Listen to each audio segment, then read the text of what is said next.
நீங்கள் பார்த்துக் கொண்டிருப்பது உங்கள் விஜய்.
மேடைக்கு செல்ல 5 படிகளை ஏற வேண்டும்.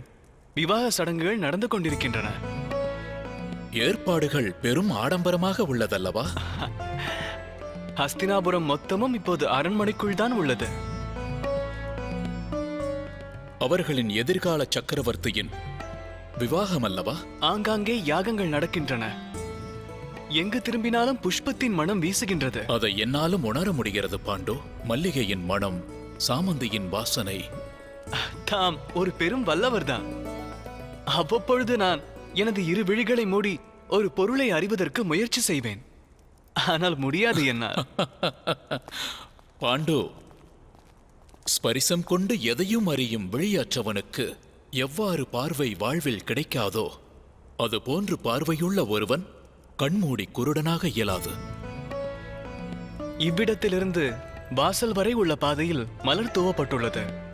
அந்த வாசல் வழியாக காந்தாரகுமாரி மண்டபத்திற்கு வருவார்கள்.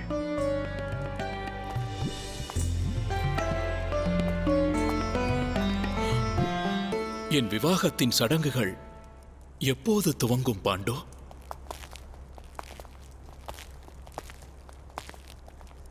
Bond, bond. இளவரசர் விவாகம் நடக்க ஏங்கிக் கொண்டிருக்கிறார். அவசரம் தேவையில்லை இளவரசி. குமாரி காந்தாரி இங்கு நுழையும் போது அவரின் சிலம்புடி தம் செவிகளுக்கு எட்டும்.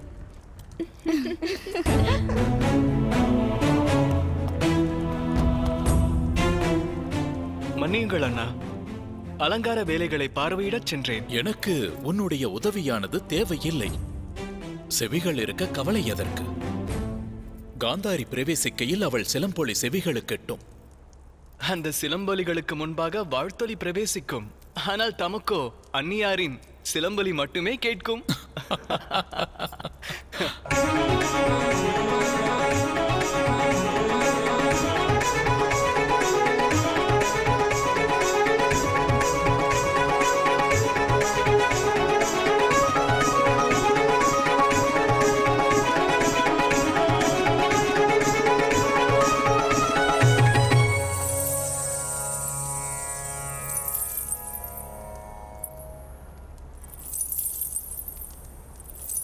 ராஜகுமாரி காந்தாரி, ராஜகுமாரி காந்தாரி, ராஜகுமாரி காந்தாரி, ராஜகுமாரி காந்தாரி, ராஜகுமாரி காந்தாரி, ராஜகுமாரி காந்தாரி, ராஜகுமாரி காந்தாரி, ராஜகுமாரி காந்தாரி, ராஜகுமாரி காந்தாரி, ராஜகுமாரி காந்தாரி, ராஜகுமாரி காந்தாரி, ராஜகுமாரி காந்தாரி, ராஜகுமாரி காந்தாரி, ராஜகுமாரி காந்தாரி, ராஜகுமாரி.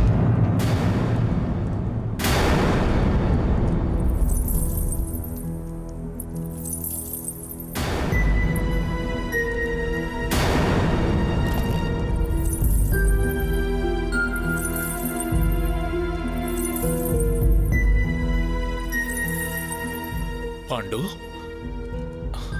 சிலம்பொலி ஒன்றுதான் கேட்கிறது.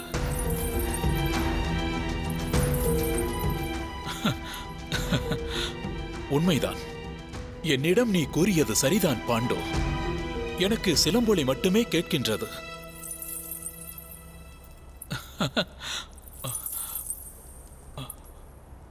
ஆனால் ஆனால் மற்ற ஒலிகள் அனைத்தும் ஏன் ஸ்தம்பித்து விட்டன?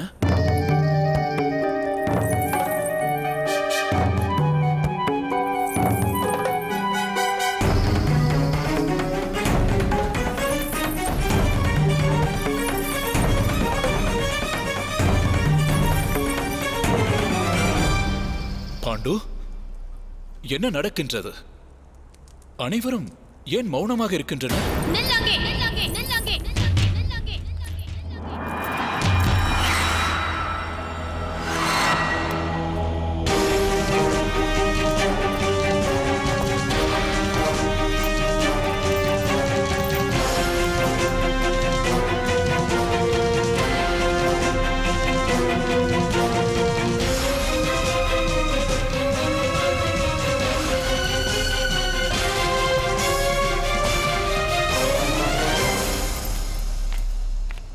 என்ன கோலம் இது?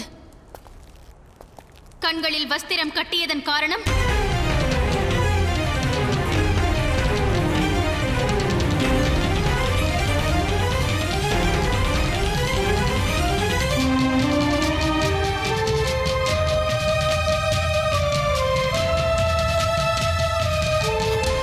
பாண்டு, சற்று முன் ராஜமாதா கூறியதன் அர்த்தம்? உண்மைதான் அண்ணா.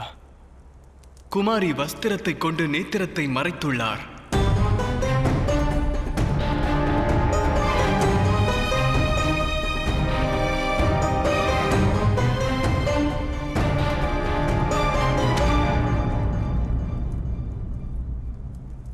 என் புதல்வியை மன்னித்தருளுங்கள் ராஜமாதா. அவள் ஒரு தீர்க்கமான சபதம் எடுத்தாள். வாழ்வுள்ளவரை தன்னுடைய பார்வையினை தியாகம் செய்து வாழ்வேன் என்று கூறினாள்.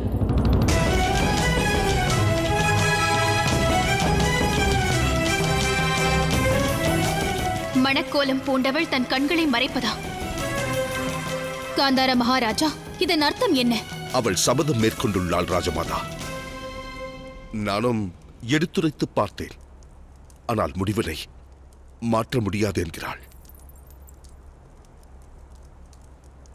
என்ன துணிவிருந்தால் இப்படி ஒரு காரியம் செய்வீர்கள்? குறுநிலமான தம்மிடம் பெண் கேட்டு வந்தோம். இதுவே தாம் வழங்கும் பதில் உபகாரமா? தங்கள் உபகாரத்தை அவமதிக்க வேண்டும் என்ற எண்ணம் இல்லை ராஜமாதா. பிறகு இது என்ன? நம்பிக்கை துரோகம். பீஷ்மர் பெண் கேட்டு தமது ராஜ்யம் வந்த சமயத்தில் இது பற்றி தாம் கூறவில்லையே. இச்சபதம் பற்றி தாம் இதுவரை எடுத்துரைக்காததன் காரணம் என்ன?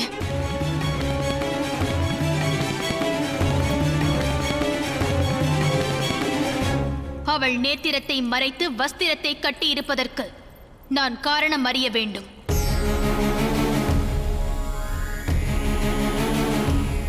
என் புதல்வியை மன்னித்தருளுங்கள் ராஜமாதா. உண்மையில் என்னுள் குடிகொண்ட குறையினை அவமதிக்கும் ஒரு பெண்ணினை நான் ஏற்பதாக இல்லை.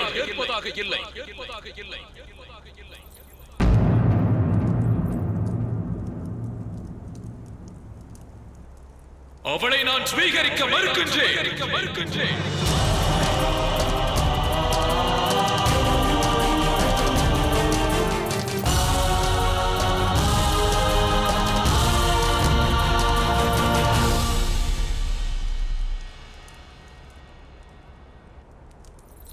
என் தாய் வீட்டை பிரிந்து இனி இதுவே என் வீடு என்று வந்தேன். தம்மை மணக்க மணக்கோலம் பூண்டேன். தாம் இப்போது என்னை நிராகரித்தால் இவ்விடமே அக்னி வளர்த்து அதில் நான் பிரவேசிப்பேன்.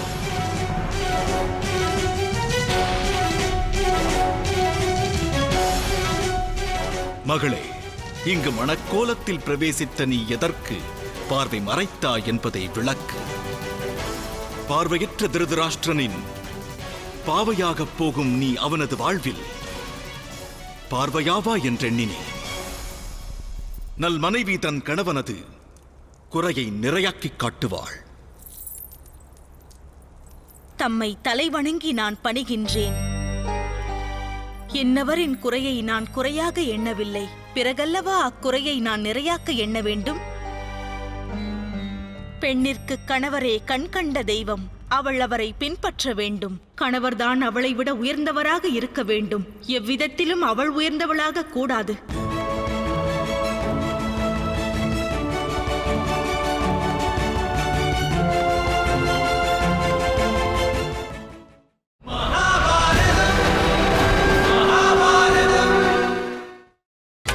நீங்கள் பார்த்துக் கொண்டிருப்பது உங்கள் விஜய்.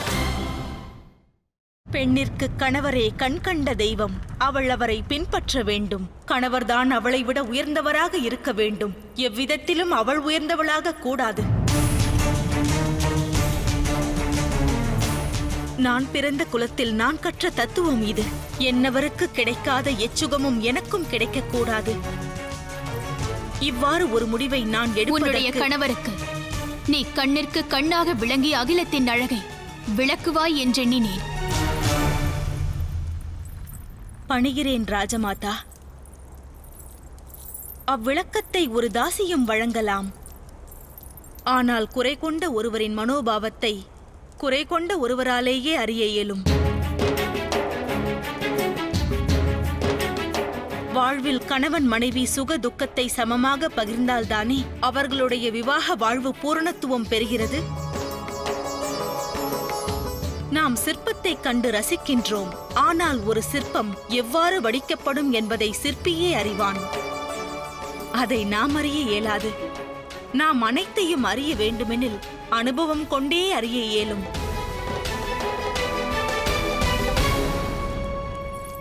பார்வையுள்ள அனுபவத்தை பெற்றவள் நான். விவாகம் முடிந்து பார்வை கொண்டவளாக என்னவரோடு நான் வாழ்ந்தேனானால் அவர் மனதின் வேதனையை எவ்வாறு இந்த பேதை அறிவாள்? ஆகையால் தான் துணிவு கொண்டு விழியின் ஒளி விளக்கை நான் தியாகம் செய்தேன்.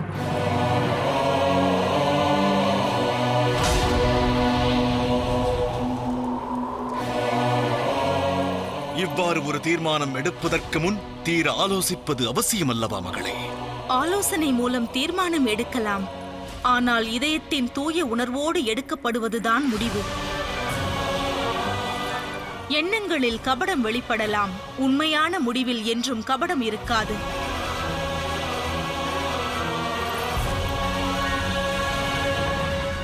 விளக்கம் தந்தமைக்கு மன்னியுங்கள் பிதாமகரே. ஆனால் உறுதியான முடிவு பற்றி தம்மை விட அறிந்தவர் வேறு யார் உள்ளார்?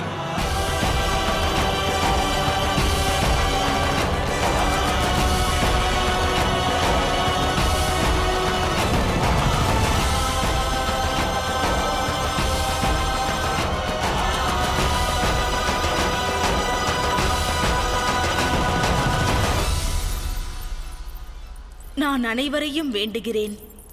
என் கணவரின் மனதை முழுமையாக அறிய எமக்கு தாம் அனுமதி தாருங்கள். அனுதினமும் என்னவர் அனுபவிக்கும் வேதனையை அறிவதற்கு இதைவிட சிறந்த வழி வேறொன்றும் இல்லை. நான் பணிவன்போடு வேண்டுகிறேன். சந்திர வம்சத்தின் அங்கமாக எனக்கு வாய்ப்பளியுங்கள். என்னிலிருந்து இக்குலம் 100 பிள்ளைகளை பெற்று தழைத்தோங்க வேண்டும்.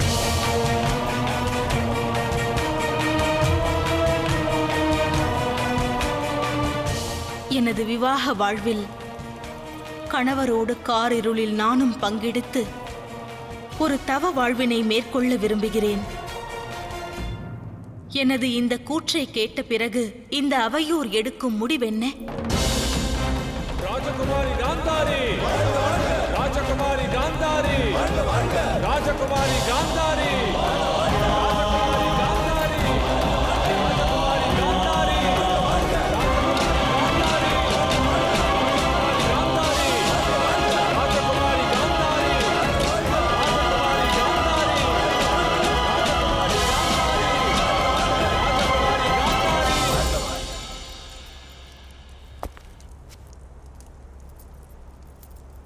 தமது எண்ணம் என்ன ஆச்சாரியரே?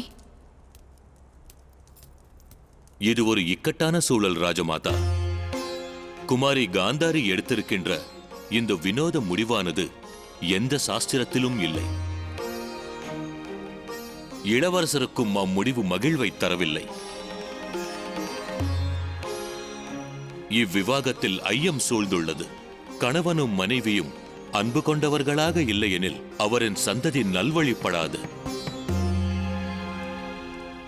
சந்ததி தழைத்தோங்க வேண்டுமெனில் பதி பத்தினிக்கு இடையே பரஸ்பர அன்பு அவசியமாகிறது. குமாரி காந்தாரியின் முடிவு பிதாமகர் பீஷ்மரின் முடிவிற்கு இணையானது. உறுதி கொண்ட முடிவு குலத்திற்கு தடையாக விளங்கும் என்று ஆன்றோர் கூறுவர். ஒரு குலம் தழைக்க இது போன்ற முடிவு அவசியமற்றதாகிறது. ஆனால் உண்மை யாதெனில் பிரதிஜ்ஞை என்னும் உறுதியான முடிவு புது மார்க்கத்தை உருவாக்கும் சக்தி படைத்ததாகிறது. ஆகையால் அதற்கு தலைவணங்குவதும் இன்றியமையாததாகும்.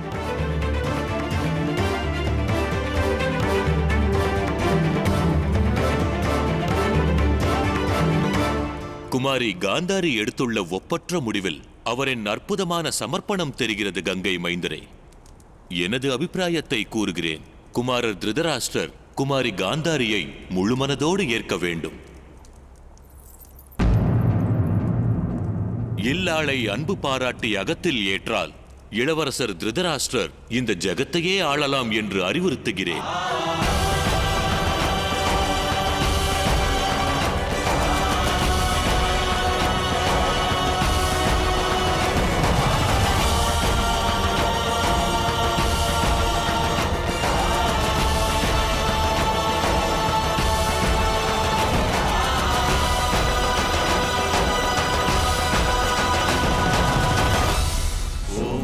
गणेशाय नमः। ओम नमः शिवाय। ओम नमः शिवाय। यस्मै तत्त्वाय हस्तं विपरेतन् गृह्णामि ते सौभगत्वाय।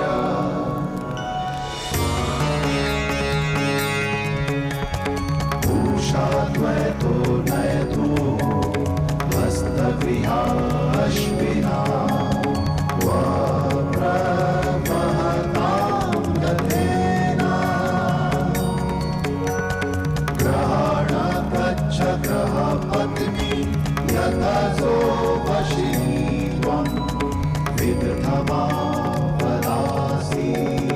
विहा प्रियं प्रजायाते समृद्ध्यतामस्मिन् ग्रहे गहि पत्याय च ब्रूहि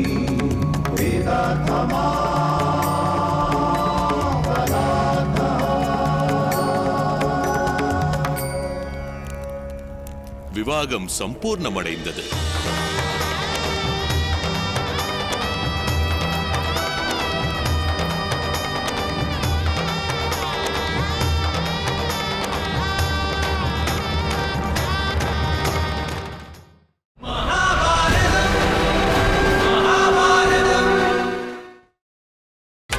நீங்கள் பார்த்துக் கொண்டிருப்பது உங்கள் விஜய்.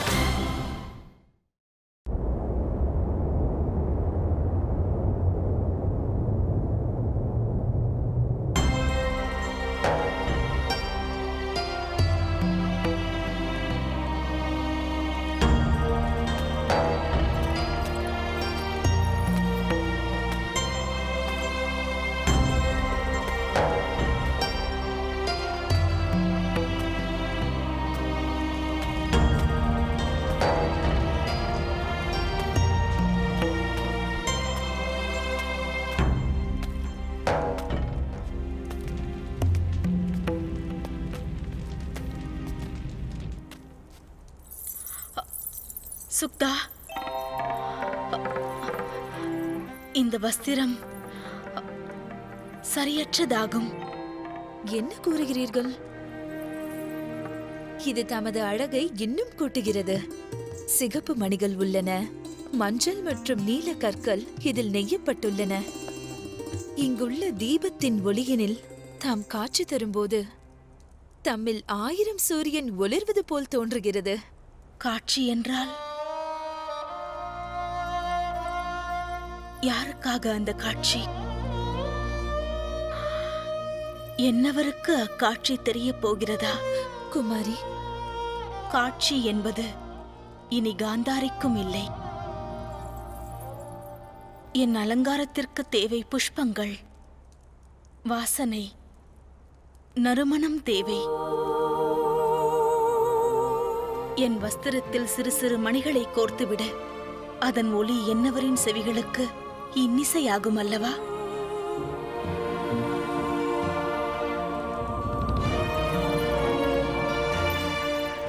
என் மணவாளரின் மனதை குளிர்விக்காத ஒன்று அவர் மங்கையான இந்த நங்கைக்கும் சுகமளிக்காதல்லவா?